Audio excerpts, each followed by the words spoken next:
بسم اللہ الرحمن الرحیم۔ تمام ناظرین سے درخواست ہے کہ آپ اپنے سوپ ٹاس چینل کو سبسکرائب کر دیں اور بیل آئیکن کو دبا دیں۔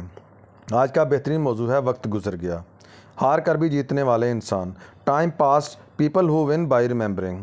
سقراط نے جب زہر کا پیالہ پیا تو ایتھنز کے حکمرانوں نے سکھ کا سانس لیا کہ ان کے نوجوانوں کو گمراہ کرنے والا جہنم رسید ہوا۔ یونان کی اشرافیہ جیت گئی، سقراط کی دانش ہار گئی، وقت گزر گیا۔ اسکاٹ لینڈ کی جنگ آزادی لڑنے والے ولیم والز کو جب انگلینڈ کے بادشاہ ایڈورڈ اول نے گرفتار کیا تو اس پر غداری کا مقدمہ قائم کیا۔ اسے بھرنا کر کے گھوڑوں کے سموں کے ساتھ باندھ کر لندن کی گلیوں میں گھسیٹا گیا اور پھر ناقابل بیان تشدد کے بعد اسے پھانسی دے کر لاش کے ٹکڑے کر دیے گئے۔ اس وقت کا بادشاہ جیت گیا، ولیم والز ہار گیا، وقت گزر گیا۔ حجاج بن یوسف عرف دجال جب خانہ کعبہ پر آگ کے گولے پھینک رہا تھا تو اس وقت حضرت عبداللہ بن زبیر رضی اللہ عنہ تعالیٰ نے جوان مردی کی تاریخ رقم کر دی۔ انہیں مسلسل ہتھیار پھینکنے کے پیغامات دیے مگر آپ نے انکار کر دیا۔ آپ نے اپنی والدہ محترمہ حضرت اسماء رضی اللہ عنہا تعالیٰ سے مشورہ کیا۔ انہوں نے کہا کہ اہل حق اس بات کی فکر نہیں کیا کرتے کہ ان کے پاس کتنے مددگار اور ساتھی ہیں۔ جاؤ تنہا لڑو اور اطاعت کا تصور بھی ذہن میں نہ لانا۔ سیدنا حضرت عبداللہ بن زبیر رضی اللہ تعالیٰ نے سفاق حجاج بن یوسف کا مقابلہ کیا اور جام شہادت نوش فرمایا۔ حجاج بن یوسف عرف دجال نے سیدنا حضرت عبداللہ بن زبیر رضی اللہ عنہ تعالیٰ کا سر کاٹ کر خلیفہ عبد المالک کو بھجوایا اور لاش لٹکا دی۔ حجاج بن یوسف خود حضرت اسماء رضی اللہ عنہ تعالیٰ کے پاس پہنچا اور کہا، تم نے اپنے بیٹے کا انجام دیکھ لیا؟ حضرت اسماء رضی اللہ عنہ تعالیٰ نے جواب دیا، ہاں، تو نے اس کی دنیا خراب کر دی اور اس نے تیری عاقبت یا آخرت خراب یا بگاڑ دی۔ حجاج بن یوسف جیت گیا، سید عبداللہ بن زبیر رضی اللہ عنہ تعالیٰ ہار گئے، وقت گزر گیا۔ ابو جعفر منصور نے کئی مرتبہ امام ابو حنیفہ رحمۃ اللہ کو قاضی القضاء بننے کی پیشکش کی مگر آپ نے ہر مرتبہ انکار کیا۔ ایک موقع پر دونوں کے درمیان تلخی اس قدر بڑھ گئی کہ ابو جعفر منصور کھلم کھلا ظلم کرنے پر اتر آیا۔ ابو جعفر منصور نے امام ابو حنیفہ کو بغداد میں دیواریں بنانے کے کام کی نگرانی اور اینٹیں گننے پر مأمور کر دیا۔ مقصد ان کی ہتک کرنا تھا۔ بعد ازاں ابو جعفر منصور نے امام ابو حنیفہ کو کوڑے مروائے اور اذیت ناک قید میں رکھا۔ بالآخر قید میں امام ابو حنیفہ کو زہر دے کر مروا دیا گیا۔ سجدے کی حالت میں آپ کا انتقال ہوا۔ نماز جنازہ میں مجمع کا حال یہ تھا کہ 50,000 لوگ امڈ آئے۔ 6 مرتبہ نماز جنازہ پڑھائی گئی۔ ابو جعفر منصور جیت گیا، امام ابو حنیفہ ہار گئے، وقت گزر گیا۔ تاریخ میں ہار اور جیت کا فیصلہ طاقت کی بنیاد پر نہیں ہوتا۔ یونان کی اشرافیہ سقراط سے زیادہ طاقتور تھی مگر تاریخ نے ثابت کیا کہ سقراط کا سچ زیادہ طاقتور تھا۔ ولیم والز کی دردناک موت کے بعد اس کا نام بھی نہیں ہونا چاہیے تھا مگر آج ابرڈن سے لے کر ایڈنبرا تک ولیم والز کے مجسمے اور یادگاریں ہیں۔ تاریخ میں ولیم والز امر ہو چکا ہے۔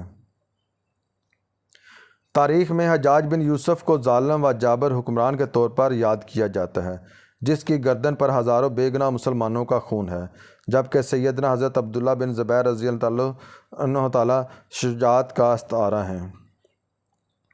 حجاج بن یوسف دجال و ظالم کو شکست ہو چکی ہے، سیدنا حضرت عبداللہ بن زبیر رضی اللہ تعالیٰ فاتح ہیں۔ جس ابو جعفر منصور نے ظالمانہ طریقے سے امام ابو حنیفہ کو قید میں زہر دے کر مروایا تو اس ظالم ابو جعفر منصور کے مرنے کے بعد ایک جیسی 100 قبریں کھودی گئیں اور کسی ایک قبر میں اسے دفن کر دیا گیا تاکہ لوگوں کو یہ پتہ نہ چل سکے کہ وہ ظالم حکمران کس قبر میں دفن ہے۔ یہ اہتمام اس خوف کی وجہ سے کیا گیا کہ کہیں لوگ اس کی قبر کی بے حرمتی نہ کریں۔ تاریخ کا فیصلہ بہت جلد آ گیا۔ آج سے 100 سال بعد ہم میں سے کوئی بھی زندہ نہیں رہے گا بلکہ کوئی یاد بھی نہیں کرے گا۔ تاریخ ہمیں رونتی ہوئی آگے نکل جائے گی۔ آج یہ فیصلہ کرنا مشکل ہے کہ ہم میں سے کون تاریخ کی صحیح سمت میں کھڑا ہے اور کون تاریخ کے غلط راہے پر ہے، کون حق کا ساتھی ہے اور کون باطل کے ساتھ کندھا ملائے ہوئے ہے، کون سچائی کا علمبردار ہے اور کون جھوٹ کی ترویج کر رہا ہے، کون ظالم ہے اور کون مظلوم۔ ہم میں سے ہر کوئی خود کو حق سچ کا راہی کہتا ہے مگر ہم سب جانتے ہیں کہ یہ بات دنیا کا سب سے بڑا جھوٹ ہے۔ کیونکہ اگر ہر شخص نے حق کا علم تھام لیا ہے تو پھر اس دھرتی سے ظلم و ناانصافی کو اپنے آپ ختم ہو جانا چاہیے، لیکن سب اچھی طرح جانتے ہیں کہ ہم اس منزل سے کہیں دور بھٹک رہے ہیں۔ آج سے 100 برس بعد جب کوئی مورخ ہمارا احوال لکھے گا تو وہ ایک ہی کسوٹی پر ہم سب کو پرکھے گا، مگر افسوس کہ اس وقت تاریخ کا بے رحم فیصلہ سننے کے لیے ہم میں سے کوئی بھی زندہ نہیں رہے گا۔ آج ہم جس دور سے گزر رہے ہیں، کیوں نہ خود کو دیکھ لیں کہ کہیں ہم یونانی اشرافیہ کے ساتھ تو نہیں کھڑے جنہوں نے سقراط کو زہر کا پیالہ تھما دیا تھا؟ کہیں ہم حجاج بن یوسف کی طرح ظالموں کے ساتھ تو نہیں کھڑے؟ کہیں ہم امام ابو حنیفہ پر کوڑے برسانے والوں کے ساتھ تو نہیں کھڑے؟ اس وقت ملک کے حالات و واقعات آپ کے سامنے ہیں۔ فیصلہ آپ نے کرنا ہے کہ آپ کس نظام، سوچ، نظریہ کے ساتھ کھڑے ہیں، حسینی یا یزیدی نظام، سوچ یا نظریہ کے ساتھ، حسینی یا یزیدی نظام، سوچ یا نظریہ کے ساتھ۔ اس سوال کا جواب تلاش کر کے خود کو غلطی پر تسلیم کرنا بڑے ظرف کا کام ہے، جس کی آج کل شدید کمی ہے۔ وقت تک گزر ہی جاتا ہے، دیکھنا صرف یہ ہوتا ہے کہ کسی باز ضمیر نے وہ وقت کیسا گزارا۔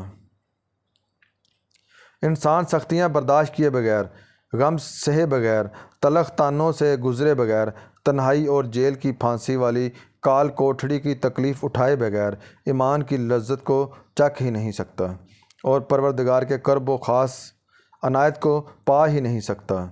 پاکستان کے موجودہ حالات و واقعات پر یہ دردمندانہ الفاظ فٹ آتے ہیں: جو میں سچ کہوں تو برا لگے، جو دلیل دوں تو ذلیل ہوں۔ یہ سماج جہل کی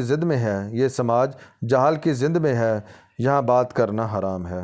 انسان خود عظیم نہیں ہوتا، اس کا کردار عظیم ہوتا ہے۔ اپنا خیال رکھیں۔ والسلام۔ Hope talk channel subscribe please.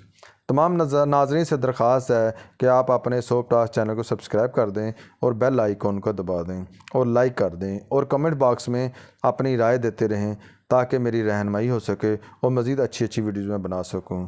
مہربانی، شکریہ۔ اپنا خیال رکھیں اور اپنے ملک کے لیے ہمیشہ دعا گو رہیں۔